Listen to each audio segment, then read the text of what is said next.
You know that feeling, right? When you just feel completely and utterly beaten down by life. Well, what if I told you our entire understanding of defeat is, well, wrong? Today, we're going to dig into a really powerful perspective that completely redefines what it means to lose. Just take a second and really think about that sinking feeling in your stomach from a mistake you made, a project that bombed, a relationship that ended. I mean, that pain is real. That's something we all know. But this perspective asks us to just hold that feeling for a moment and then look at it from a totally different angle. Whoa, okay, let's stop and unpack that, because that is a huge statement. Never once given your defeat. Now look, if you're in the middle of a really tough time right now, that might sound kind of empty. You might be thinking, sure, easy for you to say, but my failure feels pretty darn real. And you know what? You're not wrong. So how do we square this huge spiritual idea with what we actually experience in our lives? Right. So the first thing to get is that this philosophy isn't about denying that painful things happen. It totally acknowledges that the real world, it can absolutely look and feel like we've lost. The secret here isn't to ignore what happened, but to completely change the tool we use to measure it. So let's check out the two very different rulers we can use to measure our lives. So most of the time, we use the worldly ruler. You know this one. It's all about the short term.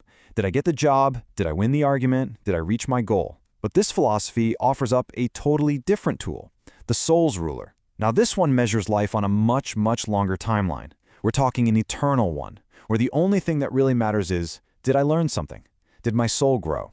From this point of view, a so-called failure is just a lesson. A really tough one maybe, but still just a lesson. It is not the final word. Okay, so that all sounds great in theory, right? But how do we actually do it? How do you take an experience that just plain hurts and see it as growth? Well, the material we're looking at here gives us a brilliant metaphor. Think of it as a kind of spiritual alchemy, or even better, think of it like making compost. And this just perfectly lays out the process.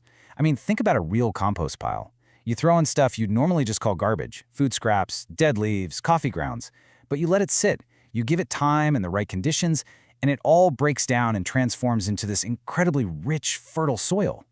It's the same idea here. Our failures, our regrets, our frustrations, all that spiritual garbage can be broken down through reflection, and it becomes the very soil our soul needs to grow something new. And what grows from that soil? Well, this is the crucial part. The fruit we harvest is wisdom. And let's be crystal clear, we're not talking about book smarts. This isn't information you can Google. This is a deep, practical, gut-level strength. It's the kind of wisdom you can only get by walking through something hard. And what's amazing is that it gives you the unique ability to really understand and help other people who are going through that same fire. But here's the kicker. This hard-won wisdom isn't just for looking back and making peace with the past. Its true purpose is to help you actively build the future. And get this, the source uses the powerful word weapon here. That suggests that your own personal transformation has a mission that's way bigger than just your own healing. The strength you built from your struggle is now a tool, a weapon for good, that you can use to help the people around you, your community, maybe even the whole world. And that means that absolutely nothing you went through, no matter how painful, was ever wasted. And this right here is the turning point. Notice the word. It's not asking what you hope for or what you wish for. It asks, what do you expect? That single word is a call to action. It shifts you from being a passenger in your own life to being the one in the driver's seat. The future isn't just something that happens to you, it's something you build with your own will, your own vision. So, to really fuel that creative power, you've got to have a foundation of unshakable belief. And the source gives us this fascinating technique. It's like a three-part affirmation meant to drill this idea deep into your subconscious. The first part is a declaration about your core resolve. The second part then shifts to your inner light. The whole point is that no matter what the world throws at you, criticism, bad luck, you name it, your inner faith stays untouched. It stays brilliant. And the third part brings it all home to action. It completes the whole sequence by locking in this idea that you are in charge. Your will is the primary force shaping what comes next. Nothing can block it. All right, so we had this huge philosophy and this powerful mindset, but let's get real for a second. How do you keep it going day to day? How do you keep that engine fueled when life gets messy? Well, it all comes back to some simple, concrete actions. Now, don't just see these as feel-good suggestions. Think of them like essential, practical maintenance for your soul. Each one has a specific job. Forgive your own past, for instance. Well, that's like taking a plastic bottle out of your soul's compost pile. It just won't break down, and it messes up the whole process. A smile and a bright spirit? That's like making sure your compost gets the right amount of sun and rain. And having expectations for your future, that's you actively planting seeds in that amazing soil you've created. It's about tending to your inner world every single day. And this is where this whole perspective just blows up to a global scale. The idea is that this whole process, from reframing failure to these daily habits, it's not just about you.